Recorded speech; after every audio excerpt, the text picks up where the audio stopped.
السلام علیکم ورحمۃ اللہ وبرکاتہ، نحمدہ ونصلی علی رسولہ الکریم، اما بعد فاعوذ باللہ من الشیطان الرجیم، بسم اللہ الرحمن الرحیم، رب اشرح لی صدری ویسر لی امری واحلل عقدۃ من لسانی یفقہوا قولی۔ تم اللہ سے بخشش کیوں نہیں مانگتے تاکہ تم پر رحم کیا جائے؟ میں اللہ سے استغفار کرتا ہوں اور اس سے توبہ کرتا ہوں، میں معافی مانگتا ہوں اللہ سے جس کے علاوہ کوئی معبود نہیں، وہ زندہ ہے، قائم ہے، اور میں اسی کی طرف توبہ کرتا ہوں۔ تیرے سوا کوئی معبود نہیں، تو پاک ہے، بے شک میں ہی ظلم کرنے والوں میں سے ہوں۔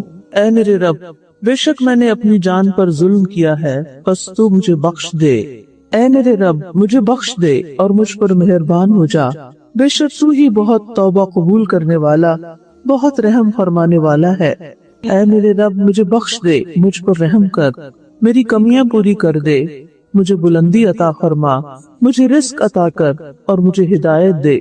اے اللہ، مجھے بخش دے، میرے شیطان کو دور کر دے، میرے نفس کو آگ سے آزاد کر دے، میرے میزان کو بھاری کر دے اور مجھے اعلیٰ مجلس والوں میں شامل کر دے۔ اے اللہ، میرے گناہوں اور میری تمام خطاؤں کو معاف فرما۔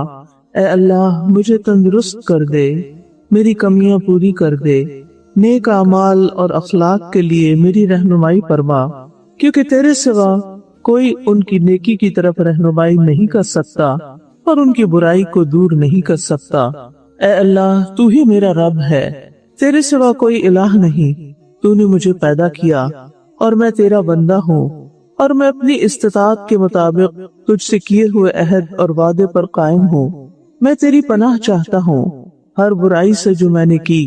میں اپنے اوپر تیری عطا کردہ نعمتوں کا اعتراف کرتا ہوں اور اپنے گناہ کا اقرار کرتا ہوں، بس مجھے بخش دے، کیونکہ تیرے سوا کوئی گناہوں کو بخش نہیں سکتا۔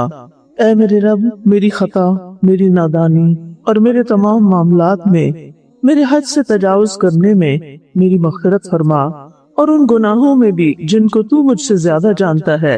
اے اللہ، میرے لیے میری خطائیں، میرے ارادے کے ساتھ کیے ہوئے گناہوں اور بلا ارادہ کیے ہوئے گناہوں اور میری ہنسی مذاق میں کیے ہوئے گناہوں کو معاف فرما دے، اور یہ سب میری ہی طرف سے ہیں۔ اے اللہ، جو گناہ میں کر چکا ہوں اور جو کروں گا، اور جنہیں میں نے چھپایا اور جنہیں میں نے ظاہر کیا، ان میں میری مغفرت فرما۔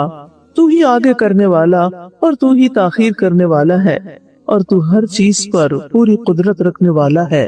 اے اللہ، مجھے بخش دے، میرے شیطان کو دور کر دے، میرے نفس کو آگ سے آزاد کر دے، میرے میزان کو بھاری کر دے اور مجھے اعلیٰ مجلس والوں میں شامل کر دے۔ ابو اذر انماری رضی اللہ عنہ سے روایت ہے کہ رسول اللہ صلی اللہ علیہ وسلم جب رات کو سونے لگتے تو یہ دعا پڑھا کرتے تھے۔ اس میں سب سے پہلے اللہ سبحانہ تعالیٰ سے اپنے گناہوں کی بخشش مانگی گئی ہے۔ رسول اللہ صلی اللہ علیہ وسلم کے تو اگلے پچھلے سب گناہ معاف کر دیے گئے تھے، لیکن یہاں دراصل آپ کا امت کو سکھانا مقصود ہے۔ امت کو تعلیم دے رہے ہیں آپ کہ وہ اپنے گناہوں سے توبہ کریں، کیونکہ اللہ سبحانہ وتعالی گناہوں کو بخشنے والا ہے، اور رات کو سوتے ہوئے انسان کو نہیں پتا کہ دوبارہ صبح اٹھ سکے گا یا نہیں، اور یہ اس کا آخری حصہ ہو زندگی کا، کیونکہ سوتے ہوئے ایک روح لے لی جاتی ہے جس کے لیے اللہ چاہتا ہے واپس کرتا ہے، ورنہ جو باقی ہے وہ بھی چلی جاتی ہے اللہ کے اذن سے۔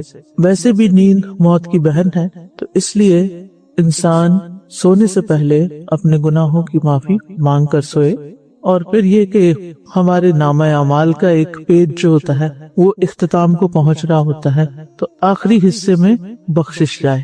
یعنی آپ امیجن کریں کہ جیسے آپ کی ڈائری کا ایک صفحہ ہے، آپ نے دن بھر کی روزات لکھی ہے اور اس کا اینڈ کر رہے ہیں بخشش کی دعا سے کہ اللہ تعالی ہمیں معاف فرما دے، اور اس کے ساتھ ساتھ بخش شیطان، یعنی میرے شیطان کو دفع کر دے، دور کر دے، اسے مجھ سے ہٹا دے، کیونکہ شیطان جو ہے وہ انسان کو غلط کاموں پر اکساتا ہے، بہکاتا ہے۔ تو انسان کے لیے بہت ضروری ہے کہ وہ اس کو اپنا دشمن سمجھے، اس سے بچنے کی کوشش کرے، اور اللہ سبحانہ وتعالیٰ سے دعا کرے کہ وہ اس کی مدد کرے کہ اس کا شیطان اس سے دور ہو جائے اور اس کو بہکائے نہ۔ اور ویسے بھی ہے کہ انسان چونکہ کمزور پیدا کیا گیا ہے، اس کا نفس بھی اس کو برائی پر اکساتا ہے، تو اس کے لیے بہت آسان ہوتا ہے کہ وہ شیطان کے قدموں کی پیروی کرے، اس کے نقش قدم پر چلے۔ تو جو صاحب ایمان مومن ہوتا ہے، جس کا ایمان جاگ رہا ہوتا ہے، وہ نہ صرف یہ کہ کانشیس رہتا ہے بلکہ اپنی کوششوں کے ساتھ اور دعاؤں کے ساتھ شیطان کی مخالفت کرتا ہے اور اسے تھکا دیتا ہے۔ رسول اللہ صلی اللہ علیہ وسلم نے فرمایا، مومن اپنے شیطان کو اس طرح تھکا دیتا ہے جس طرح تم میں سے ایک آدمی سفر میں اپنے اونٹ کو تھکا دیتا ہے، یعنی چلا چلا کے۔ اور ویسے بھی ہے کہ رات کے وقت جو کچھ سونے سے پہلے ہمیں اعمال کرنے چاہیے، ان میں بھی یہ چیز شامل ہے کہ انسان جب سو رہا ہو، سونا غفلت کی علامت ہے، تو وہ کانشیسلی شیطان کے جو حربے ہیں یا شیطان کی جو پریزنس ہے اس سے نکلنے کے لیے کچھ کام کرے۔ رسول اللہ صلی اللہ علیہ وسلم نے فرمایا، جب آدمی اپنے گھر میں داخل ہوتا ہے تو وہ داخل ہوتے وقت اور کھانا کھاتے وقت اللہ کا نام لیتا ہے تو شیطان کہتا ہے، آج تمہارے لیے اس گھر میں نہ رات گزارنے کی جگہ ہے اور نہ شام کا کھانا ہے۔ تو گھر جب انٹر ہو تو بھی بسم اللہ پڑھے اور پھر کھانا کھاتے ہوئے بھی اللہ کا نام لے، تو پھر شیطان جو ہے اس کو موقع نہیں ملے گا۔ اور جب وہ داخل ہوتے وقت اللہ کا نام نہیں لیتا تو شیطان کہتا ہے، تم نے رات گزارنے کے لیے جگہ پالی۔ اور جب وہ اپنا کھانا کھاتے وقت اللہ کا نام نہیں لیتا تو شیطان کہتا ہے کہ تم نے رات گزارنے کی جگہ اور شام کا کھانا پا لیا، یعنی پھر وہ کھانے میں بھی شریک ہو جاتا ہے۔ اور کھانا کھاتے ہوئے اس بات کا بھی خیال کرنا چاہیے کہ انسان اچھی طرح اپنی پلیٹ کو صاف کرے، اپنی انگلیاں وغیرہ چاٹ لے، کسی لقمے کو شیطان کے لیے نہ چھوڑے، یعنی کچھ بچائے نہ۔ ایک دور تک یہ فیشن سمجھا جاتا تھا کہ پورا پانی نہیں پینا، پوری چائے نہیں پینی، پورا کھانا نہیں کھانا، کچھ نہ کچھ بچا دینا ہے، تو ہمارے دین نے اس سے منع کیا ہے۔ جابر رضی اللہ عنہ کہتے ہیں کہ میں نے نبی صلی اللہ علیہ وسلم کو فرماتے ہوئے سنا کہ بے شک شیطان تم میں سے ہر آدمی کے پاس اس کے ہر کام کے وقت موجود رہتا ہے، یعنی جو بھی آپ کر رہے ہیں وہ ساتھ ساتھ شامل ہے، یہاں تک کہ اس آدمی کے کھانا کھانے کے وقت بھی اس کے پاس موجود ہوتا ہے۔ لہٰذا جب تم میں سے کسی کا لقمہ گر جائے تو اسے چاہیے کہ وہ اسے صاف کر کے پھر کھا جائے، اس لقمے کو شیطان کے لیے نہ چھوڑے۔ اور جب کھانا کھا کر فارغ ہو جائے تو اپنی انگلیاں چاٹ لے، کیونکہ وہ نہیں جانتا کہ برکت اس کے کھانے کے کس حصے میں۔ اسی طرح یہ کہ برتن کو بھی اچھی طرح صاف کرنا چاہیے۔ اسی طرح دائیں ہاتھ سے کھانا اور پینا چاہیے، لین دین بھی دائیں ہاتھ سے کرنا چاہیے۔ عام روزمرہ زندگی میں جمائی کو روکنا چاہیے، فضول خرچی سے بچنا چاہیے، کیونکہ فضول خرچی کرنے والے شیطان کے بھائی ہوتے ہیں، یعنی اپنا مال ضائع کرنے والے۔ پھر یہ کہ نیک کاموں میں تاخیر نہیں کرنی چاہیے، کیونکہ شیطان انسان کو کرنے ہی نہیں دیتا۔ پھر سفیان ثوری کہتے ہیں کہ جب آپ صدقہ کرنے کا یا کسی نیک کام کرنے کا ارادہ کریں تو اس کام کو فوراً شروع کر لیں، اس سے پہلے کہ آپ کے اور اس کام کے درمیان شیطان حائل ہو جائے۔ اور یہ آپ نے کئی دفعہ دیکھا ہوگا کہ بعض وقت بہت امپورٹنٹ کام ہوتا ہے، آپ کہتے ذرا میں اچھے سے فریش ہو جاؤں پھر اس کے بعد وہ شروع کروں گی، اور پھر وہ رہ ہی جاتا ہے۔ تو انسان جب ارادہ کرے تو اس کی ابتدا کر لے، پھر جب ابتدا کر لے تو اس پہ چل پڑتا ہے۔ آپ نے دیکھا ہوگا کہ چلنے میں بھی پہلے چند قدم مشکل ہوتے ہیں، اس طرح کسی بھی کام کے آغاز میں کچھ مشکلات آتی ہیں، لیکن اگر انسان ان کو کرنے لگ جائے تو پھر اس کے لیے آسانیاں ہو جاتی ہیں۔ پھر اسی طرح یہ کہ کثرت سے اللہ کا ذکر کرتے رہنا چاہیے، کیونکہ انسان جب بھول میں ہوتا ہے یا غفلت کی حالت میں ہوتا ہے تو شیطان انسان کے دل پہ بیٹھ جاتا ہے اور اسے وسوسہ ڈالتا ہے، پھر جب انسان اللہ کا ذکر کرتا ہے تو وہ رکتا ہے۔ اسی طرح یہ ہے کہ آپس کے اختلافات میں نرم رویہ اختیار کرنا چاہیے، کیونکہ شیطان جو ہے وہ بندوں کے درمیان فساد ڈلواتا ہے۔ پھر اس حدیث میں آتا ہے دعا میں وفق کا رہانی، رہن کہتے ہیں وہ چیز جسے قرض میں وثیقہ بنایا جاتا ہے، یعنی قرض لینے کے لیے جس چیز کو پیش کیا جاتا ہے۔ تو مراد اس سے کیا ہے کہ میرے نفس کو میرے گناہوں کی قید سے آزاد کر دے، یعنی میں رہن میں ہوں تو مجھے آزاد کر دے اور میری گردن کو ہر اس حق سے چھڑا دے جو مجھ پر ہے، اور ان اعمال کی سزا سے بچا لے جسے معاف کرنا تو پسند نہیں کرتا۔ یعنی ہر طرح کی جکڑ بندی سے اور ہر طرح کی قید سے اور ہر طرح کی تنگی سے اللہ تعالیٰ مجھے نجات دے۔ کل نفس بما کسبت رہینہ، ماتا نا کہ ہر شخص اپنی کمائی کے بدلے رہن میں ہے، یعنی اپنے ہی قرض میں گروی ہے، یعنی جب تک اللہ تعالیٰ اس کو معاف نہ کرے وہ اعلیٰ درجات تک نہیں پہنچ سکتا۔ یعنی ایک حالت ہے کہ انسان پکڑ کی حالت میں، تو اس پکڑ سے اس قید سے چھٹ نہیں سکتا جب تک اللہ تعالیٰ اس کو رہا نہ کرے۔ اور اسی طرح اگر انسان نچلے درجات میں ہے تو اوپر کے درجات میں جا نہیں سکتا جب تک کہ انسان اللہ کی مدد حاصل نہ کرے، اس کے پاؤں زمین کو چھوڑ نہیں سکتے جب تک کہ اللہ تعالیٰ اس کو مدد نہ دے۔ پھر ہے وَجْعَلْنِي فِي النَّدِيِّ الْأَعْلَى، اور مجھے اعلی مجلس میں یعنی مقرب فرشتوں کی مجلس میں شامل کر لے۔ اب دیکھیں کہ ہم مختلف لوگوں کے ساتھ بیٹھتے ہیں اور ہم نے ایکسپیرینس کیا ہوگا کہ ہم پر اسی کے اثرات آتے ہیں جس کے ساتھ ہم بیٹھتے ہیں، کچھ نہ کچھ اس کی زندگی کا، اعمال کا اثر ہم پر بھی ہوتا ہے، یا جس قسم کے ماحول میں ہوتا ہے وہ ماحول ہم پر اثر انداز ہوتا ہے۔ اس کو آپ یوں دیکھ سکتے ہیں کہ مثال کے طور پر اگر آپ مسجد جاتے ہیں تو مسجد میں چاہے کوئی بھی نہ ہو، اکیلی خالی مسجد بھی ہو، لیکن آپ دیکھیں کہ وہاں ایک خاص طرح کی سکینت ہوتی، آپ اکیلے بھی بیٹھے رہیں تھوڑی دیر وہاں پر تو آپ کو ایک سکون ملے گا۔ اس کے برعکس اگر آپ کسی مال میں چلے جائیں تو وہ کیفیت ہو ہی نہیں سکتی جو مسجد میں ہوتی۔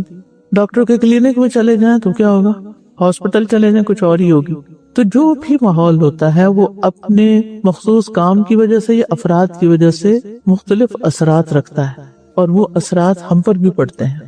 اور خاص طور پر اگر ایسے لوگوں سے آپ کا واسطہ ہو جو فضول باتیں کرنے کے عادی ہیں، یا غیبت کرنے کے، یا جھوٹ یا مبالغہ آرائی پر مبنی باتیں، یا ٹھٹھا مذاق کرنے کے عادی ہیں، تو اس کے اثرات بھی آپ کے قلب اور روح پر پڑتے ہیں، چاہے یہ تھوڑی دیر کے لیے کیوں نہ ہو، اور اگر زیادہ ہو تو وہ اتنے ہی زیادہ انسان کے اوپر گہرے اثرات ہو جاتے ہیں۔ لہذا انسان کو ہمیشہ حریص ہونا چاہیے کہ ایسی مجالس میں شریک ہوتا رہے جو اس کے ایمان اور علم میں اضافے کا سبب ہو، اس کو قوت بخشنے والی۔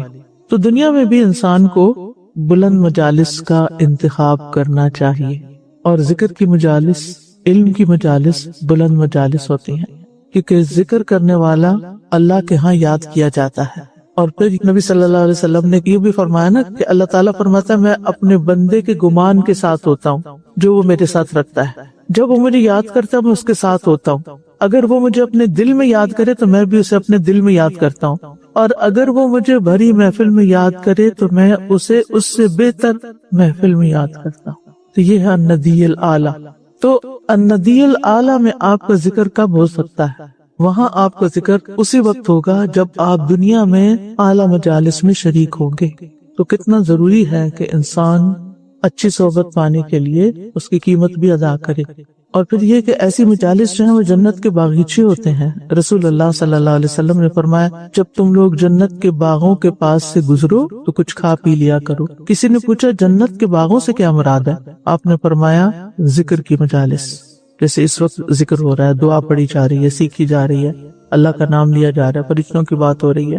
ابن قیم رحمہ اللہ کہتے ہیں بے شک ذکر کی مجلسیں فرشتوں کی مجلسیں ہیں، اس کو فرشتوں کی مجلس آپ کہہ سکتے، اور لغو اور غفلت کی مجلسیں شیطانوں کی مجلسیں ہیں، بس بندہ اس مجلس کا انتخاب کرے جو اسے ان میں سے زیادہ پسند ہے، اور کرتے بھی ہم وہی ہیں اور اس کے زیادہ لائق ہے، بس وہ دنیا اور آخرت میں اسی مجلس والوں کے ساتھ ہوگا۔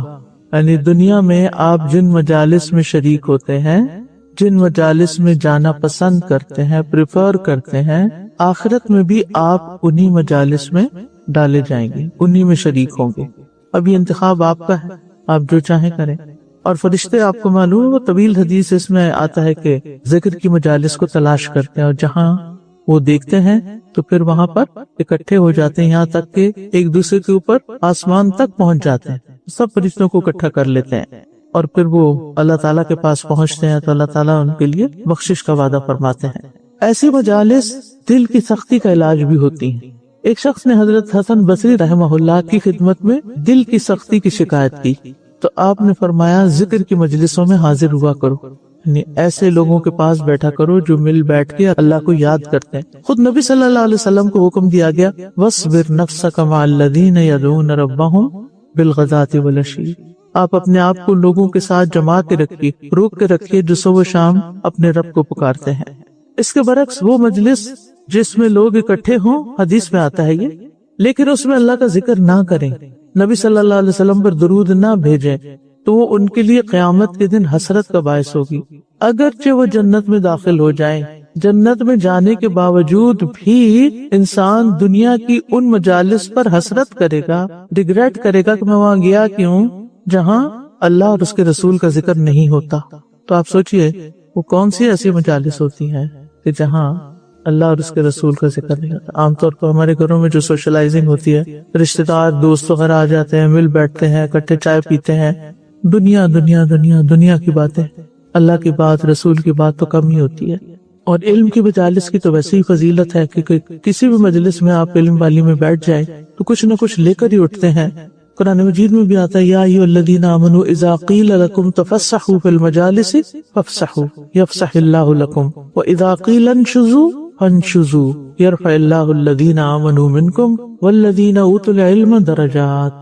اے لوگ جو ایمان لائے ہو، جب تم سے کہا جائے کہ مجلسوں میں کشادگی پیدا کرو تو کشادگی پیدا کیا کرو، یعنی اوروں کو بھی جگہ دو، اللہ تمہارے لیے کشادگی کرے گا. اور جب کہا جائے اٹھ جاؤ تو اٹھ جایا کرو، یعنی مجلس ختم ہو گئی ہے یا ویسے ہی کسی اور کو بٹھانے کے لیے ضرورتاً تو اٹھ جایا کرو. اللہ ان لوگوں کو درجوں میں بلند کرے گا جو تم میں سے ایمان لائے اور جنہیں علم دیا گیا.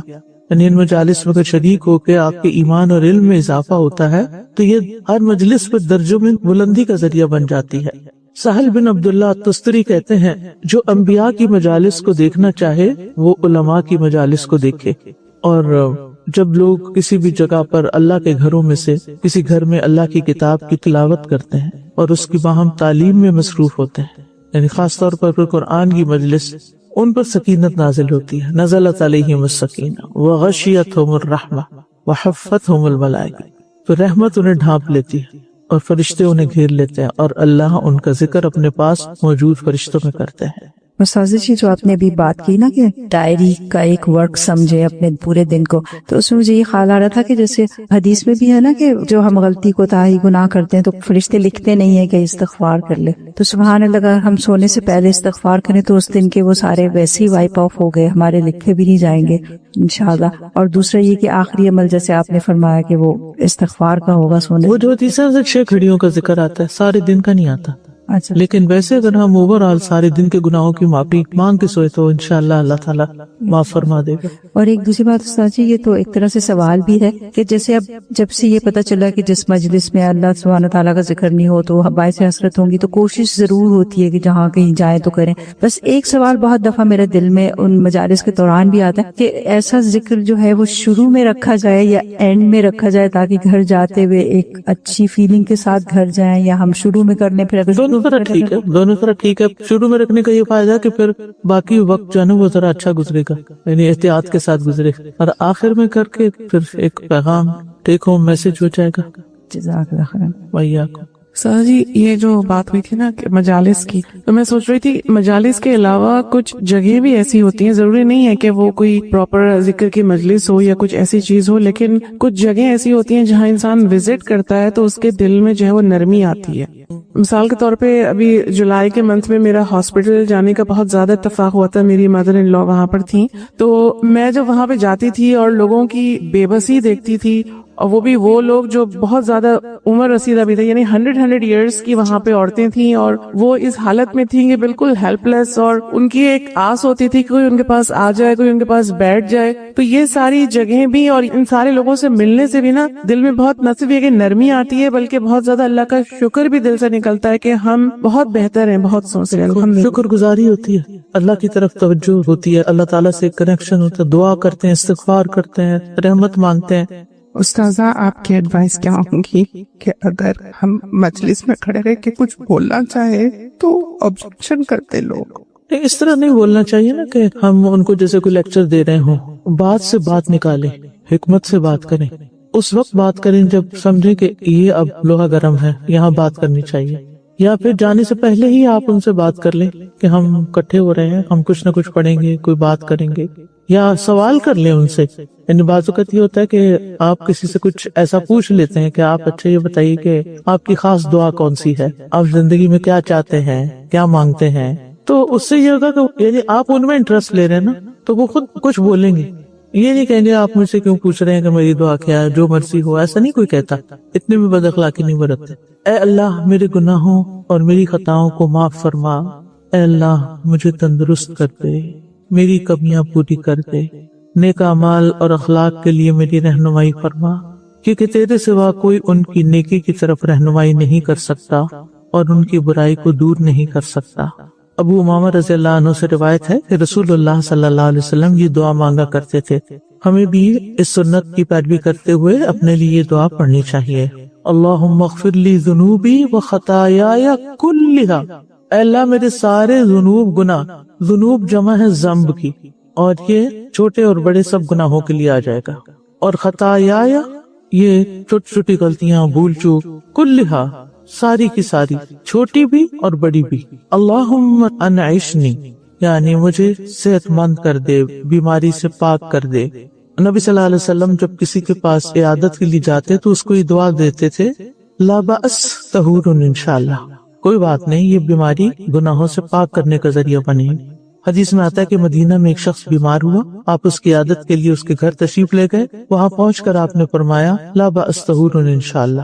اس کے مطلب نہیں کہ جب کوئی بیمار ہوتا ہے تو پراسرار طور پر اس کے گناہ دھل جاتے ہیں، اور کوئی آدمی اگر بیمار نہ ہو تو اس کے اندر اپنی غلطیوں کو کوئی احساس نہیں پیدا ہوتا. بیماری میں انسان کے اندر نرمی آتی ہے، اپنی غلطیاں یاد آتی ہیں، اور پھر انسان توبہ استغفار کرنے لگتا ہے، اور اس طرح وہ بیماری گناہوں سے پاک کرنے کا ذریعہ بنتی ہے. یعنی اس کے اندر ایک عاجزی آتی ہے، جب بیمار ہوتا ہے نا تو محتاجی آتی ہے، عاجزی آتی ہے، اور یہ عاجزی جو ہے یہ اس کو اللہ سے قریب کر دیتی ہے، قرب کا ذریعہ بن جاتی ہے. یعنی بیماری بعض اوقات ذہنی بیداری کا ذریعہ بنتی ہے، بیماری سبب بن جاتی ہے ذہنی بیداری کا. اور ذہنی بیداری جو ہے یہ دنیا کی سب سے بڑی نعمت ہے کہ انسان کو حقائق نظر آنے لگے، انسان کو نفع نقصان سمجھ آنے لگے. اب دیکھیں مثلا بچوں کا آپ کہتے پڑھیں وہ نہیں پڑھتے، کیوں؟ ان کو شعور نہیں ہے، احساس نہیں کہ وہ کتنا بڑا اپنا نقصان کر رہے. اور اسی طرح دیگر چیزیں کہتے ہیں نا، زیادہ طبق روشن ہو جانا، اس کی آنکھیں کھل جانا. بعض اوقات کسی کے رویے سے کوئی ایسی چیز انسان کو سمجھ میں آ جاتی ہے، انسان کو اپنے پرائے کا فرق سمجھ میں آ جاتا ہے، انسان کو کسی مخلص اور منافق کا فرق سمجھ میں آ جاتا ہے. یہ سب ذہنی بیداری سے ہی ہوتا ہے. لیکن عموماً یہ ذہنی بیداری عام طور پہ علم سے تو ہوتی ہے، لیکن مشکل سے، تکلیف سے، بیماری سے بہت زیادہ ہوتی ہے. انسان ایک دم چکرنا ہو جاتا ہے، میں کیا کر رہا ہوں، کیا کر رہا تھا، کیوں ہو گیا میرے ساتھ یہ، میں کہاں غلط ہوں، اور اس طرح کی بہت ساری چیزیں. تو صحت جیسی نعمت کی شکر گزاری اور قدر کرنا بڑا ضروری ہے. لیکن اگر انسان بیمار ہو تو اس کو بھی اللہ تعالیٰ کا ظلم نہ سمجھے، بلکہ اپنے حق میں فائدہ مند سمجھے. اور ویسے بھی اگر دیکھا جائے تو صحت کو نقصان پہنچانے میں انسان کا اپنا ہی ہاتھ ہوتا ہے. کھانا پینا غلط یا لائف سٹائل غلط یا اور کئی وجوہات بن جاتی ہیں. اس لیے بہت ضروری ہے کہ انسان دعا بھی مانگے اور اس کے ساتھ اپنے اعمال پر اپنا محاسبہ بھی کرے، اپنے طریقے زندگی کو بدلے اور ہیلدی لائف سٹائل اختیار کرے، جس میں درست غذا بھی ہے، پانی کا پینا بھی ہے، ایکسرسائز بھی ہے، نیند ہے، آرام ہے، نیکی کے کام کرنا ہے. کیونکہ ہم صرف اچھا کھا کے یہ نہیں صحت مند ہو سکتے، بلکہ اب تو بہت زیادہ یہ بات آ رہی ہے کہ جب انسان روزہ رکھتا ہے 15-16 گھنٹے تک کچھ نہیں کھاتا تو اس کے جسم کے اندر اللہ تعالیٰ ایسی صلاحیت پیدا کر دیتے ہیں کہ جسم خود ایسے کام کرنے لگتا ہے کہ اس کے زہریلے مادے جو ہیں وہ ڈیٹاکس کرنے کا بہترین ذریعہ ہے، بیماری دور کرنے کا بہترین ذریعہ. ہم سمجھتے ہیں ہمیں زیادہ کھا کے طاقت آئے گی اور بہت اچھی غذا کھا کے ہم صحت مند ہوں گے، جبکہ بعض اوقات روزہ رکھ کے بھی انسان زیادہ صحت مند ہو جاتا ہے. آٹوپیجی کہتے ہیں اس کو، شاید کہ جسم کو خود کھانے لگتا ہے، جسم کے اندر ایسے مادے پیدا ہو جاتے ہیں کہ وہ اس کے زہریلے مادوں کو کھا جاتے ہیں. وجبرنی کا مطلب کیا ہے کہ میرا ٹوٹا دل چھوڑ دے یا میری مصیبت دور کر دے، میرے حالات درست کر دے. وسیع معنی ہے. واہدنی لصالح الاعمال، اور میری رہنمائی کر نیک اعمال کی طرف، والاخلاق، اور اچھے اخلاق کی طرف. کیونکہ جب تک انسان اللہ سے مدد نہیں مانگتا تو انسان کو نیک اعمال کی بھی توفیق نہیں ہوتی. یعنی ہم یہ سمجھتے ہیں کہ نیک اعمال ہم کوئی اپنے کمال سے کرتے ہیں یا اللہ کی توفیق سے کرتے ہیں. اور ہدایت کا معنی آپ کو معلوم ہے نا، ایک ہدایت ارشاد ہوتی ہے اور ایک ہدایت توفیق ہوتی ہے، کہ اللہ تعالیٰ ہمیں علم بھی دے کہ کیا صحیح اور کیا غلط ہے، اور پھر جو صحیح اس میں سے ہو اس پر عمل کرنے کی توفیق بھی عطا فرمائے. اور پھر نہ صرف یہ کہ اچھے کام بلکہ اچھا اخلاق بھی، کیونکہ فَإِنَّهُ لَا يَهْدِي لِصَالِحِهَا وَلَا يَصْرِفُ سَيِّئَهَا إِلَّا أَنْتَ، کیونکہ تیرے بغیر نہ تو نیک اعمال کی طرف کوئی رہنمائی ہو سکتی ہے اور نہ ہی اس کے اندر کی جو خرابیاں ہیں یا برائیاں ہیں وہ دور ہو سکتی ہیں. تو یہ سب کچھ اللہ تعالیٰ ہی کرنے والا ہے، یعنی کیونکہ اللہ ہی خیر کو بندے کے لیے آسان کرنے والا ہے. ہر طرح کی خیر و نعمت اسی کی طرف سے ہے. وما بکم من نعمت فمن اللہ، یعنی اچھے اعمال کی توفیق بھی وہی دیتا ہے اور اچھے اخلاق کو اپنانے کا بھی وہی ہمارے اندر قوت پیدا کرتا ہے.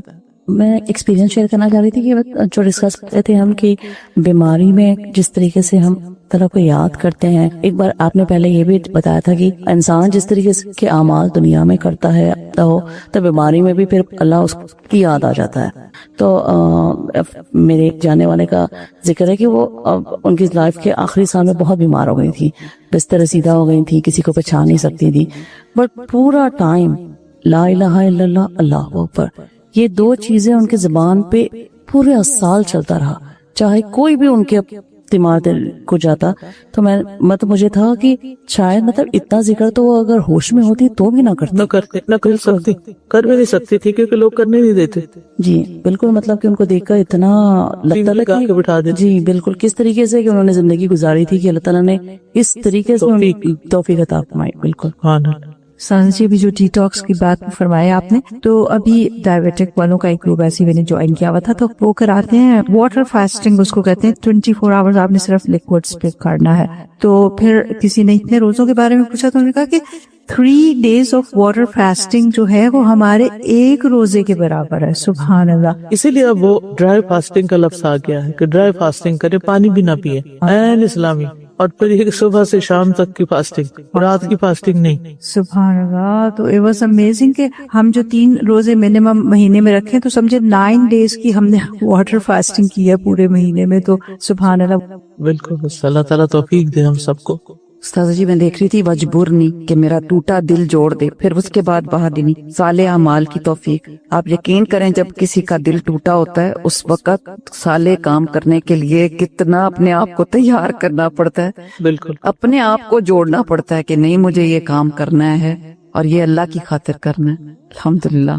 کیونکہ صالح اعمال ہو نہیں سکتے جب تک دل راضی نہ ہو ان پر. شیطان وسوسے ڈالتا ہے اور کرنے نہیں دیتا، مشکل بنا دیتا ہے. استاذہ جی یہاں پر وعدنی لصالح الاعمال کے بعد والاخلاق الگ سے کہا گیا ہے. جی ان کو اعمال کے اندر شامل نہیں کیا گیا. یہ کتنا امپورٹنٹ ہے. بالکل، یعنی عادات ہوتی ہیں نا، عمل جو ہے تھوڑا سا فرق ہوتا ہے عادت سے. یعنی آپ کو صدقہ کرنے کی عادت ہے، ٹھیک ہے، اور صدقہ کرنا ایک عمل ہے. اے اللہ تو ہی میرا رب ہے، تیرے سوا کوئی الہ نہیں، تو نے مجھے پیدا کیا اور میں تیرا بندہ ہوں اور میں اپنی استطاعت کے مطابق تجھ سے کیے ہوئے عہد اور وعدے پر قائم ہوں. میں تیری پناہ چاہتا ہوں ہر برائی سے جو میں نے کی. میں اپنے اوپر تیری عطا کردہ نعمتوں کا اعتراف کرتا ہوں اور اپنے گناہ کا اقرار کرتا ہوں. بس تو مجھے بخش دے کیونکہ تیرے سوا کوئی گناہوں کو بخش نہیں سکتا. یعنی میں اور آپ کسی کو یہ نہیں کہہ سکتے کہ اچھا جو تم نے کیا میں تمہارے گناہ معاف کرتی ہوں. نہیں، کسی انسان کے اختیار میں ہی نہیں. اس دعا کے بارے میں آتا ہے، شداد بن اوس رضی اللہ عنہ سے روایت ہے کہ وہ نبی صلی اللہ علیہ وسلم سے بیان کرتے ہیں کہ آپ نے فرمایا سید الاستغفار یہ ہے کہ تو کہے، اور پھر یہ ساری دعا پڑھی گئی. یعنی اس کو سید الاستغفار کہا گیا. آپ نے فرمایا جس نے اس استغفار پر یقین رکھتے ہوئے دل کی گہرائی سے اسے پڑھا، پھر شام ہونے سے پہلے اسی دن اس کا انتقال ہو گیا تو وہ جنتی ہے. یقین رکھتے ہوئے دل کی گہرائی سے، یعنی توجہ سے پڑھا، خالی پڑھ لینا کافی نہیں. اور جس نے ان الفاظ پر یقین رکھتے ہوئے رات کے وقت ان کو پڑھ لیا پھر اس کا صبح ہونے سے پہلے انتقال ہو گیا تو وہ جنتی ہے. تو نبی صلی اللہ علیہ وسلم نے اس دعا کو سید الاستغفار کا نام دیا ہے. اور استغفار کے اور بھی صیغے ہیں جو آپ نے اوپر پڑھے ہیں، لیکن اس کو سارے استغفاروں کا سید کہا گیا، سردار، کیونکہ اس کے اندر بہت سی باتیں ہیں. سب سے پہلے اللہم انت ربی، اے اللہ تو میرا رب ہے. اللہ تعالیٰ کی ربوبیت کا اقرار کہ اس نے مجھے پیدا کیا، وہی میرا مالک ہے، وہی میرا خالق اور رازق ہے. لا الہ الا انت، اس میں اللہ تعالیٰ کی توحید الوہیت کا اقرار ہے کہ تیرے سوا اور کوئی الہ نہیں، نہ عیسیٰ الہ ہے، نہ کوئی بت پتھر، کوئی بھی الہ نہیں. خلقتنی وانا عبدک، اس میں بندے کی طرف سے عاجزی اور اللہ تعالیٰ کے لیے خضوع اور فرما برداری کا اقرار ہے. یعنی چونکہ تو نے مجھے پیدا کیا اس لیے میں تیرا ہی بندہ ہوں، تیری عبادت کروں گا. عبد کا لفظ عبادت سے بھی ہے. وَأَنَا عَلَىٰ عَهْدِكَ وَوَعْدِكَ مَا اسْتَطَعْتُ، پھر مزید اعتراف ہے کہ میں تیرے وعدے پر قائم ہوں، تیرے عہد پر قائم ہوں، اور میں پوری اپنی طاقت کے مطابق اس وعدے کی پابندی کروں گا. اس میں پوری محنت اور کوشش صرف کروں گا، یعنی صراط مستقیم پر چلوں گا۔ تو بندہ اللہ تعالیٰ کے سامنے اعتراف کرتا ہے کہ چونکہ میں تیرا بندہ ہوں، اس لیے جتنا مجھ سے ہو سکا میں اتنی تیری عبادت ضرور کروں گا۔ اعوذ بک من شر ما صنعت، اس میں بندے کی طرف سے تمام شر، گناہوں، نافرمانیوں سے بچنے کے لیے اللہ کی پناہ طلب کی گئی ہے۔ اعوذ بک، میں تیری پناہ لیتا ہوں، کس سے؟ من شر ما صنعت، جو بھی میں نے آج تک برا کیا، اے اللہ تو مجھے حفاظت عطا کر، اور وہ گناہ اور نافرمانیاں جو ہم دن رات کرتے ہیں ان کے برے نتائج اور اثرات ہم سے دور کر دے۔ وَأَبُوءُ لَكَ بِنِعْمَتِكَ عَلَيَّ، اس میں بندے کا اللہ کی نعمتوں اور اس کے فضل اور کرم کا اقرار اور اعتراف ہے، جو اللہ تعالیٰ نے اس پر مختلف قسم کی نعمتوں کے ساتھ انعام کیے ہیں۔ اور یہ اللہ تعالیٰ کا خاص فضل ہوتا ہے کہ اللہ تعالیٰ بندوں پر ان کے گناہوں کے باوجود بھی نعمتیں اتارتا جاتا ہے۔ وَأَبُوءُ بِذَنبِي، اس میں بندے کا اعتراف اور اقرار ہے کہ خواہ یہ خاص گناہ ہو یا عام، میں ان سب کا اقرار کرتا ہوں۔ فَاغْفِرْ لِي وَإِنَّهُ لَا يَغْفِرُ الذُّنُوبَ إِلَّا أَنْتَ، اس میں اللہ تعالیٰ سے پھر بخشش مانگی گئی ہے اور اس کے سامنے عاجزی اور انکساری کا اظہار ہے کہ اللہ تیرے سوا کوئی معاف نہیں کر سکتا، اس لیے بار بار تیرے ہی دروازے پہ آتا ہوں تو تو مجھے معاف کر دے۔ استاذہ ایک بات پوچھنا چاہ رہی تھی میں آپ سے۔ استاذہ جب صحت ہمیں عطا ہوتی ہے اللہ کی طرف سے اچھی اور ہم نعمتوں میں کھیل رہے ہوتے ہیں، اس وقت ہم اپنا فوکس کس طرح ان چیزوں کی طرف رکھیں کہ جو دعا ہو وہ بھی دل سے نکلے اور جو ذکر ہو وہ بھی دل سے نکلے؟ بس وہی ہے حل کہ ذکر کی مجالس اور ذکر کرنے والوں کے ساتھ جڑا رہے بندہ، یعنی دنیا میں جائے گا تو دنیا کا رنگ ضرور چڑھے گا، اب کیا کرنا ہے واپس آنا ہے اور پھر ایسی مجالس کا انتخاب کرنا ہے۔ کہیں نہیں مل رہی، کسی ایسے علاقے میں چلا کے جہاں کوئی ہے ہی نہیں، بعض اوقات ایسا بھی ہوتا ہے، اپنے گھر کو بنا لے، اپنے گھر کو مسجد بنا لے، اس کو ذکر کی جگہ بنا لے۔ اگر اللہ آپ کو وسعت دے اور گھر میں جگہ ہو تو ایک کونا مخصوص کر لے جس کا پورا ایک ایٹماسفیئر ایسا ہی ہو کہ جیسے کہ مسجد کا ہوتا ہے، تو آپ سب کام پہ چھوڑ کر وہاں تھوڑی دیر لگ کے اللہ کو یاد کریں، قرآن پڑھیں، نوافل پڑھیں، کچھ نہ کچھ ایسا کریں کہ جو آپ کو دنیا سے منقطع کرے۔ وَتَبَتَّلْ إِلَيْهِ تَبْتِيلًا، یہ بہت ضروری ہوتا ہے، اسی سے فوکس امپروو ہوتا ہے۔ واقعی مسئلہ ہے، اس میں کوئی شک نہیں۔ اے میرے رب، میری خطا، میری نادانی اور میرے تمام معاملات میں میرے حد سے تجاوز کرنے میں میری مغفرت فرما، اور ان گناہوں میں بھی جن کو تو مجھ سے زیادہ جانتا ہے۔ اے اللہ، میرے لیے میری خطائیں، میرے ارادے کے ساتھ کیے ہوئے گناہوں اور بغیر ارادے کے کیے ہوئے گناہوں اور میری ہنسی مذاق میں کیے ہوئے گناہوں کو معاف فرما دے، اور یہ سب میری ہی طرف سے ہیں۔ اے اللہ، جو گناہ میں کر چکا ہوں اور جو کروں گا، اور جنہیں میں نے چھپایا اور جنہیں میں نے ظاہر کیا ہے، ان میں میری مغفرت فرما۔ تو ہی آگے کرنے والا ہے اور تو ہی پیچھے کرنے والا ہے، اور تو ہر چیز پر پوری قدرت رکھنے والا ہے۔ یہ دعا صحیح بخاری میں ہے۔ ابو موسیٰ اشعری کہتے ہیں کہ رسول اللہ صلی اللہ علیہ وسلم یہ دعا مانگا کرتے تھے، اور اس میں بھی رب اغفر لی خطیئتی و جہلی، اے میرے رب، میرے لیے میری خطائیں اور میری جہالتیں معاف کر دے، یعنی میرے گناہوں کو مٹا دے، اور جو جہالت کی وجہ سے میں نے غلط کام کیے ان کو بھی مٹا دے۔ بعض اوقات انسان ایک کام کرتا ہے اور اس کو پتہ نہیں ہوتا یہ گناہ کر رہا ہے اور آرام سے کیے چلتا ہے، بعد میں پتہ چلتا ہے تو شرمندگی ہوتی ہے۔ اب کیا کریں، اب تو ہو گیا، اب اللہ تعالیٰ سے دعا کریں کہ وہ جو جہالت میں ہوا اس کو بھی معاف کر دے۔ اور پھر یہ کہ کچھ گناہ ایسے ہوتے ہیں جو ہم ارادے سے کرتے ہیں، کچھ بلا ارادہ ہی ہو جاتے ہیں۔ وَإِسْرَافِي فِي أَمْرِي كُلِّهِ، اور ہر معاملے میں میرا حد سے گزر جانا، اعتدال سے ہٹ جانا، چاہے وہ نیکی کا کام ہے چاہے برائی کا کام ہے۔ یعنی ایسا نہیں ہوتا کہ حد سے بڑھتے ہیں ہم صرف برائی میں، بلکہ اچھے کاموں میں، نیک کاموں میں بھی ہم حد پہ نہیں رہتے، بعض اوقات جس میں رہنا چاہیے۔ مثلا نبی صلی اللہ علیہ وسلم کا مقام ان کی حد سے زیادہ بڑھا دو، جس کو غلو بھی کہا جاتا ہے۔ اور اسی طرح یہ ہے کہ بعض اوقات ہم نوافل پڑھنے لگتے ہیں تو پڑھتے چلے جاتے ہیں حتیٰ کہ نیند کا وقت چلا جاتا ہے، پھر سو جاتے ہیں اور پھر فرض قضا کر دیتے ہیں۔ کئی لوگ تہجد پڑھ کے سوتے ہیں اور فجر قضا کر دیتے ہیں، تو یہ بھی حد سے بڑھنا ہے۔ پھر وَإِسْرَافِي فِي أَمْرِي كُلِّهِ، اور میرا اسراف ہر معاملے میں۔ وَمَا أَنْتَ أَعْلَمُ بِهِ مِنِّي، اور اے اللہ میرے وہ گناہ بھی معاف کر دے جن کے بارے میں تو جانتا ہے کہ ان کے لیے معافی مانگنی چاہیے لیکن انسان کو نہیں سوچ آتی۔ اللہ نے ان کو گن رکھا ہے، وہ خود بھول چکا ہے انسان، تو اللہ وہ بھی معاف کر دے۔ اور میری خطائیں اور میرے جان بوجھ کر کیے ہوئے گناہ بھی جو مجھ سے سرزد ہو گئے ان کو بھی معاف کر دے۔ وجہلی وحزلی کل ذالک عندی، اور میری جہالت میں کیے ہوئے گناہ اور ہنسی مذاق میں کیے ہوئے گناہ یہ سارے کے سارے معاف کر دے. کیونکہ بعض اوقات انسان سمجھتا ہے کہ وہ کوئی سیریس کام نہیں کر رہا، یعنی بہت لائٹ لیتا ہے کسی غلط کام کو کر کے، یا اسے ہنسی مذاق میں اڑا دیتا ہے، یا پھر یہ ہے کہ ہنسی مذاق کرتے کرتے کسی کا دل دکھا دیتا ہے. تو یہ سب بھی اسی میں شامل ہو جاتے ہیں. اللہم اغفر لی ما قدمت وما اخرت، اللہ میرے لیے معاف کر دے جو میں نے آگے بھیجے یا جو سابقہ زندگی میں مجھ سے سرزد ہوئے، اور وہ بھی معاف کر دے جو آئندہ زندگی میں مجھ سے سرزد ہوں گے. اور ان کا سرزد نہ ہونا جو ہے یہ ناممکن ہے، یعنی ہو جائیں گے، انسان کو خود اپنا پتہ ہوتا ہے. اور پھر یہ ہے کہ ان تمام معاملات میں اچھی طرح پناہ طلب کی جائے. اور پھر انت المقدم و انت المؤخر، تو ہی آگے بڑھانے والا اور تو ہی پیچھے کرنے والا ہے. رزق ہو، علم ہو، رتبہ ہو، مقام ہو، کچھ بھی ہو، صرف اللہ کے اذن سے ہی انسان کو ملتا ہے. اور اللہ سبحانہ تعالیٰ ہی انسان کو آگے بڑھاتا ہے. اور کبھی انسان کی بھرپور کوشش ہوتی ہے اور انسان پیچھے رہ جاتا ہے، اس اپرچونٹی کو مس کر جاتا ہے. وَأَنْتَ عَلَى كُلِّ شَيْءٍ قَدِيرٌ، اور اے اللہ تو کسی کام کے کرنے سے عاجز اور بے بس نہیں، تو یہ سب معاف کر سکتا ہے، تو ہمیں معاف کر دے. اور یہ تمام کے تمام الفاظ نبی صلی اللہ علیہ وسلم اپنی دعا میں مانگا کرتے تھے. خالد بن معدان کہتے ہیں کہ اللہ تعالیٰ کا فرمان ہے، بے شک میرے محبوب بندے وہ ہیں جو مجھ سے محبت کرتے ہیں. یعنی اللہ کے پیارے کون ہیں؟ جو اللہ سے پیار کرتے ہیں اور ان کے دل مسجدوں کی طرف لگے رہتے ہیں، مسجدوں سے محبت کرتے ہیں، اللہ کے گھروں سے محبت کرتے ہیں، اور رات کے پچھلے حصے میں استغفار کرتے ہیں. یہ وہ لوگ ہیں کہ جب میں زمین والوں کو کوئی سزا دینے کا ارادہ کرتا ہوں تو ان کی وجہ سے پھر چھوڑ دیتا اور ان سے سزا کو ہٹا دیتا. یعنی ان کی نیکیوں کی وجہ سے زمین پر بہت سی آفتیں آنے سے رک جاتی ہیں، یعنی ان پیاروں کی خاصیت.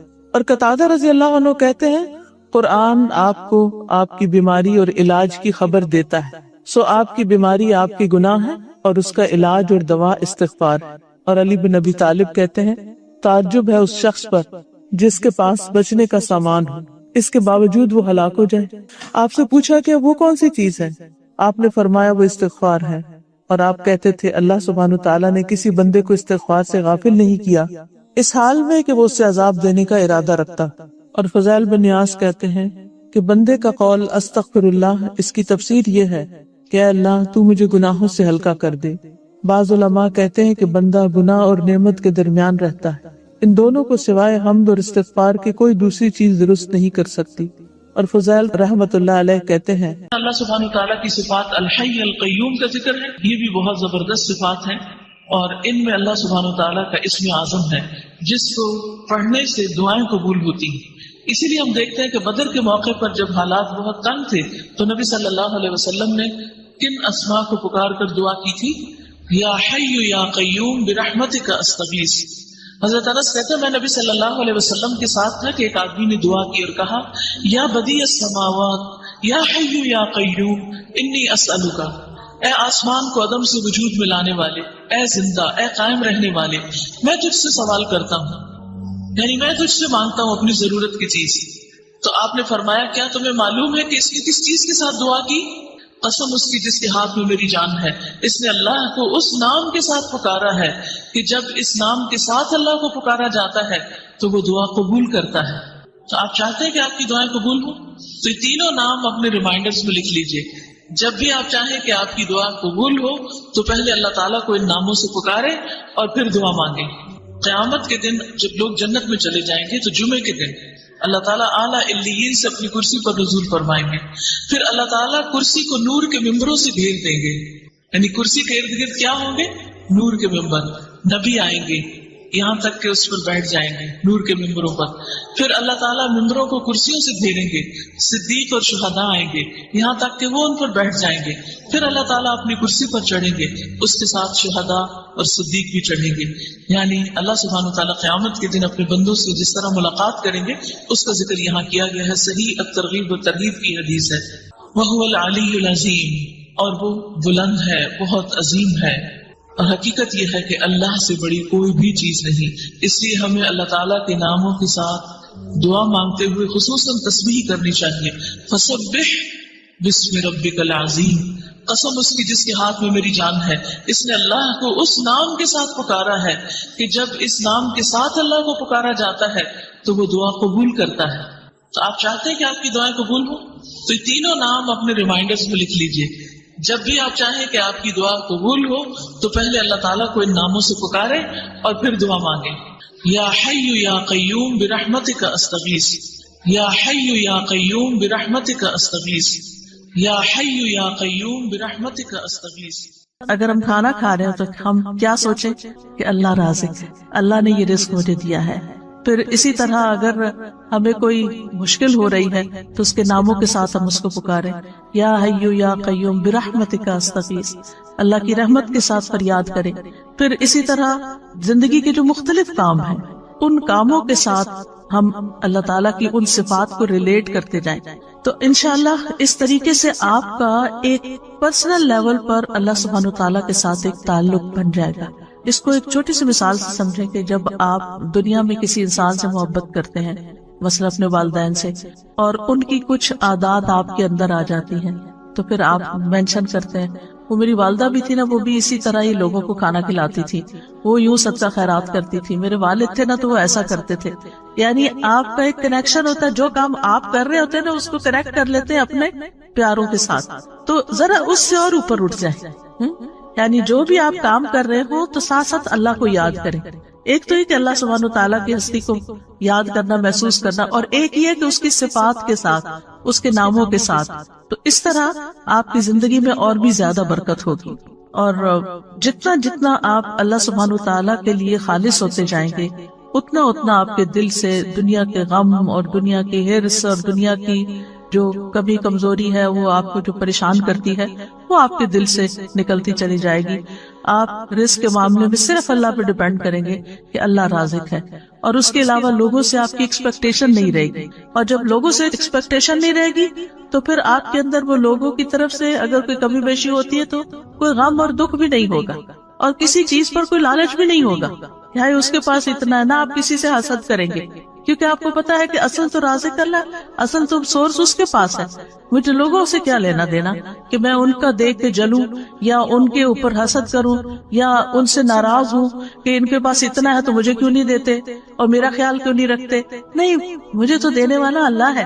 اور جب اللہ پر انسان ڈیپینڈ کرتا ہے تو پھر اس کے دل سے یہ فکر نکل جاتی اور وہ دیکھتا ہے کہ چڑیوں، پرندوں، چیونٹیوں تک کو وہ رزق دیتا ہے، پتھر کے کیڑوں کو وہ رزق دیتا ہے، تو کیا وہ مجھے نہیں دے گا.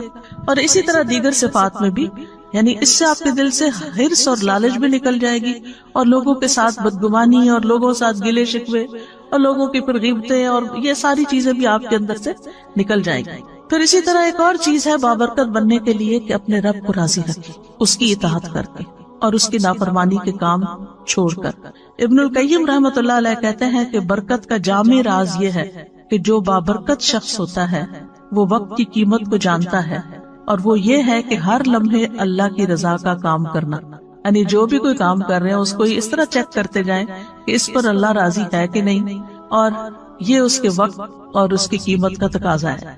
یعنی میرے وقت کی قیمت کیا ہے کہ میں اس میں وہ کام کروں، چاہے میں دنیا کا کام کر رہی ہوں، چاہے میں دین کا کام کر رہی ہوں، چاہے میں عبادت کر رہی ہوں، کچھ بھی کر رہی ہوں، اس میں مقصود کسی انسان کی خوشی نہ ہو بلکہ اللہ کی خوشی ہو کہ میرا رب راضی ہو جائے گا. اور جب رب راضی ہو جائے گا تو آپ دیکھیں گے کہ بندے بھی آپ سے راضی ہو جائیں گے. اللہ تعالیٰ جس بندے سے راضی ہوتا ہے نا اس کے لیے دنیا میں رضا اتار دیتا ہے اور پھر بندے بھی اس سے راضی ہو جاتے ہیں. لیکن اگر اللہ راضی نہیں ہے تو پھر لوگوں کو آپ کتنا بھی راضی کرنے کی کوشش کریں، اللہ کو بھول کر چھوڑ کر، تو وہ راضی نہیں ہو سکتے. پھر اسی طرح یہ ہے کہ جب انسان اللہ کو راضی کرنے کے لیے کوشش کرتا ہے تو پھر وہ لوگوں کی تعریف کو منتظر نہیں رہتا کہ کون مجھے پوچھتا ہے، کون مجھے اپریشیٹ کرتا ہے، کون میرے لیے بڑی بڑی باتیں کرتا ہے. اور پھر انسان کو اس بات کی فکر لگ جاتی ہے کہ اللہ کی نگاہ میں میرا مقام کیا ہے اور میری وہاں بھی قبولیت ہے یا نہیں. اس کو اپنے اعمال میں قبولیت کی فکر ہو جاتی ہے، نہ کہ لوگوں کی تعریف کی، کیونکہ ساری دنیا بھی اگر اس کی تعریف کرنے لگے اور اگر اللہ تعالیٰ اس سے راضی نہیں تو ایسے شخص کی زندگی میں کوئی خوشی نہیں ہو سکتی. پھر اسی طرح جو مبارک انسان ہوتا ہے وہ ہر چیز کو اس نقطہ نظر سے دیکھتا ہے کہ اس کے ذریعے میں اللہ تک کیسے پہنچوں، اس کے ذریعے میں اللہ تک کیسے پہنچوں.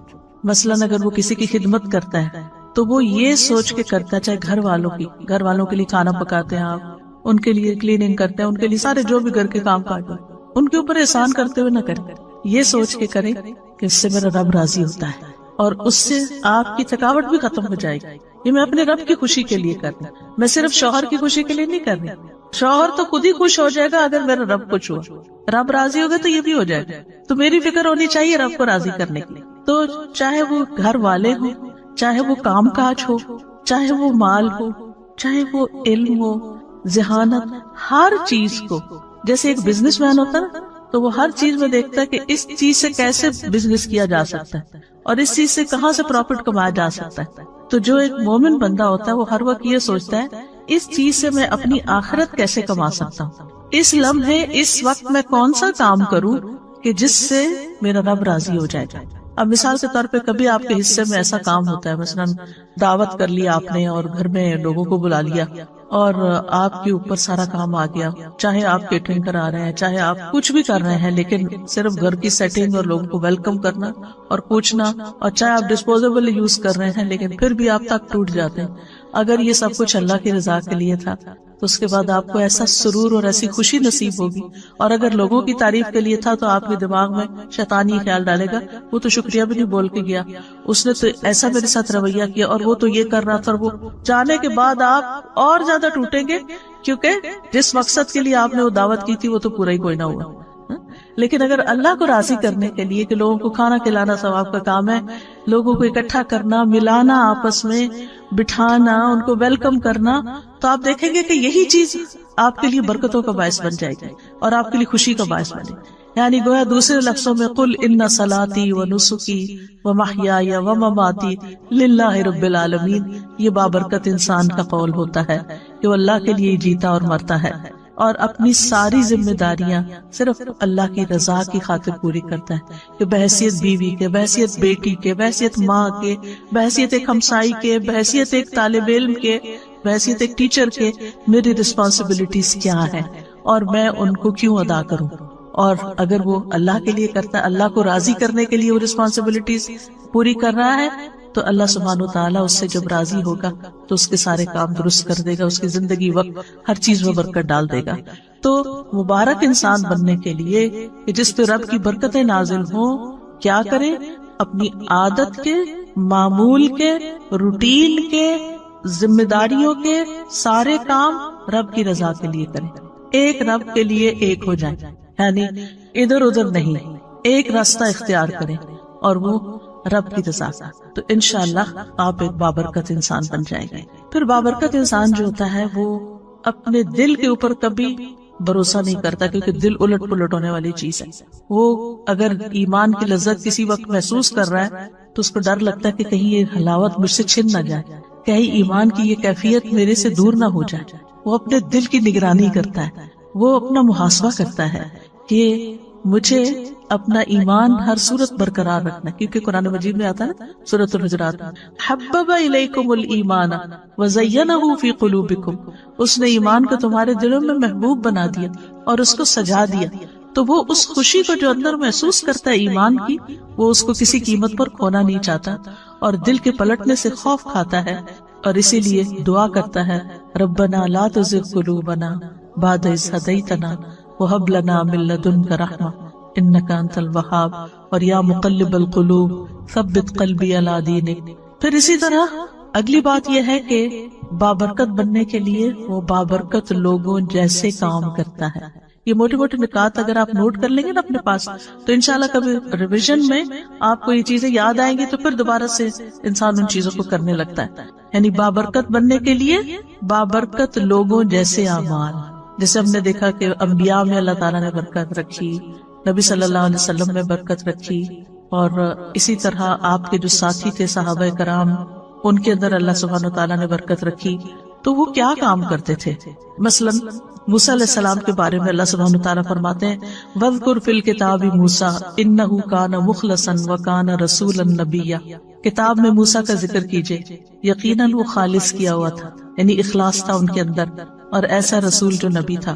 تفسیر سعدی میں ہے موسیٰ علیہ السلام اپنے تمام اعمال، اقوال اور نیت میں اللہ تعالیٰ کے لیے مخلص تھے، وہ بابرکت تھے نا، تو ان جیسا کام کیا کرنا ہے کہ اپنے قول، فعل، نیت میں خالص ہونا ہے، کیونکہ اعمال کی قبولیت کی شرط ہی کیا ہے، انما الاعمال بالنیات۔ پھر اسی طرح یہ ہے کہ بابرکت انسان لوگوں سے تعریف نہیں چاہتا اور اس کو کام کر کے فخر نہیں ہوتا، بلکہ اس کی قبولیت کی دعا کرتا ہے۔ جیسے ابراہیم، آخرت کی منزلوں میں سے سب سے پہلی منزل قبر ہے، جس میں ہر انسان کو آزمایا جائے گا، اس کا امتحان لیا جائے گا۔ ایک تو بڑا امتحان ہے قیامت کے دن، لیکن ایک چھوٹا امتحان ہے قبر کے اندر بھی۔ اس زندگی میں بھی انسان کا ایک امتحان ہو رہا ہے اور دیکھا یہ جا رہا ہے کہ کون ٹھیک کر رہا ہے اور کون غلط، اور پھر اس کے بعد قبر میں بھی اس کا ایک ٹیسٹ ہے، 3 اہم سوال اس سے کیے جائیں گے، اور اس میں جو کامیاب ہوگا اسی کے لیے قبر جنت کے ٹکڑوں میں سے ایک ٹکڑا بن جائے گی۔ رسول اللہ صلی اللہ علیہ وسلم نے یہ بھی فرمایا کہ اللہ کی قسم، میں نے جتنے بھی مناظر دیکھے، جتنے سینز دیکھے ہیں، قبر کا منظر ان سب سے زیادہ ہولناک ہے، خوفناک ہے۔ اور ویسے بھی انسان اگر امیجن کرے کہ زمین کے اندر ویرانے میں، قبرستان میں، کئی فٹ زمین کے اندر نیچے اندھیری کوٹھڑی، جس میں انسان کا لحاف بھی مٹی ہے اور اس کا بچھونا بھی مٹی ہے، اور وہاں کسی قسم کی کوئی لائٹ بھی نہیں، کوئی پنکھا نہیں، کچھ بھی نہیں، تو وہ کیسا منظر ہوگا۔ تو نبی صلی اللہ علیہ وسلم نے سچ فرمایا کہ میں نے اس سے زیادہ ہولناک منظر کوئی اور نہیں دیکھا۔ پھر اسی طرح یہ ہے کہ جیسے دنیا میں انسان خوشی اور غم دیکھتا ہے، قبر میں بھی انسان کو یا خوشی ہوتی ہے یا غم ہوتا ہے، اور وہاں کا عذاب بھی برحق ہے اللہ کے نافرمانوں کے لیے، مجرموں کے لیے۔ جہاں تک قبر کے سوال و جواب کا تعلق ہے تو اس کے بارے میں حدیث میں آتا ہے، نبی صلی اللہ علیہ وسلم نے فرمایا کہ جب انسان کو دفن کر کے اس کے ساتھی چلے جاتے ہیں تو ایک فرشتہ جس کے ہاتھ میں گرز ہوتا ہے آ کر اسے اٹھا دیتا ہے اور اس سے محمد صلی اللہ علیہ وسلم کے متعلق پوچھتا ہے۔ ایک دوسری روایت میں آتا ہے کہ وہ پوچھتا ہے، من ربک، تمہارا رب کون ہے، ما دینک، تمہارا دین کیا ہے، اور پھر وہ نبی صلی اللہ علیہ وسلم کے بارے میں سوال کرتا ہے کہ تم اس آدمی کے متعلق کیا کہتے ہو؟ تو مومن کہتا ہے، اشہد ان لا الہ الا اللہ واشہد ان محمدًا عبدہ ورسولہ، کہ میں اس بات کی گواہی دیتا ہوں کہ اللہ کے علاوہ کوئی معبود نہیں، اور یہ کہ محمد صلی اللہ علیہ وسلم اس کے بندے ہیں اور رسول ہیں۔ یہ سن کر فرشتہ کہتا ہے کہ تم نے سچ کہا۔ کسی نے پوچھا، یا رسول اللہ صلی اللہ علیہ وسلم، وہ فرشتہ تو ہاتھ میں گرز لے کر جس کے سامنے کھڑا ہوگا اس پر گھبراہٹ طاری ہو جائے گی، یعنی اس کے حال حلیہ دیکھ کر ہی خوف آنے لگے گا۔ تو نبی صلی اللہ علیہ وسلم نے فرمایا، اللہ ایمان والوں کو کلمہ توحید پر ثابت قدم رکھتا ہے، جس کا ذکر سورۃ ابراہیم میں بھی آتا ہے، یثبت اللہ الذین آمنوا بالقول الثابت فی الحیات الدنیا وفی الآخرہ، اللہ قول ثابت کے ذریعے دنیا اور آخرت میں اپنے بندوں کو ثابت قدم رکھتا ہے، یعنی کلمہ طیبہ کے ذریعے، یعنی جو شخص سچے دل سے دنیا میں لا الہ الا اللہ کہتا ہے، اللہ سبحانہ وتعالیٰ قبر میں بھی اس کو اللہ تعالیٰ کی وحدانیت کے اقرار کے لیے اس کلمے کو یاد کرا دیں گے، اور انسان کے اوپر وہ وحشت پھر طاری نہیں ہوگی، بلکہ مومن اپنی قبر میں پرسکون ہوگا۔ نبی صلی اللہ علیہ وسلم نے فرمایا، اگر مرنے والا نیک آدمی ہو تو فرشتے اسے اس کی قبر میں اس طرح بٹھاتے ہیں کہ اس پر کوئی خوف اور گھبراہٹ نہیں ہوتی۔ ویسے بھی قرآن مجید میں آتا ہے، الا ان اولیاء اللہ لا خوف علیہم ولا هم یحزنون، خبردار اللہ کے دوستوں کو نہ کوئی خوف ہے اور نہ غم ہوگا۔ پھر اسی طرح یہ ہے کہ قبر میں ہی انسان کو جنت کا لباس اور خوشبو ملتی ہے۔ جب مومن درست جواب دیتا ہے تو ایک آواز لگانے والا آواز لگاتا ہے کہ میرے بندے نے سچ کہا، بس اس کے لیے جنت کا بستر بچھا دو، اس کے لیے جنت میں ایک دروازہ کھول دو، اسے جنت کے کپڑے پہنا دو۔ پھر جنت کی ہوا اور خوشبو اس کے پاس آتی ہیں اور اس کی قبر حد نگاہ تک کشادہ کر دی جاتی یعنی کھلی کر دی جاتی ہے. جنت کے دروازوں میں سے ایک دروازہ کھول کر اسے اس کی آخری قیام گاہ یعنی جنت میں اس کا جو گھر ہے وہ دکھا دیا جاتا ہے اور اسے بتایا جاتا ہے کہ یہ ہے وہ جگہ جو اللہ سبحانہ تعالیٰ نے تمہارے لیے تیار کر رکھی ہے.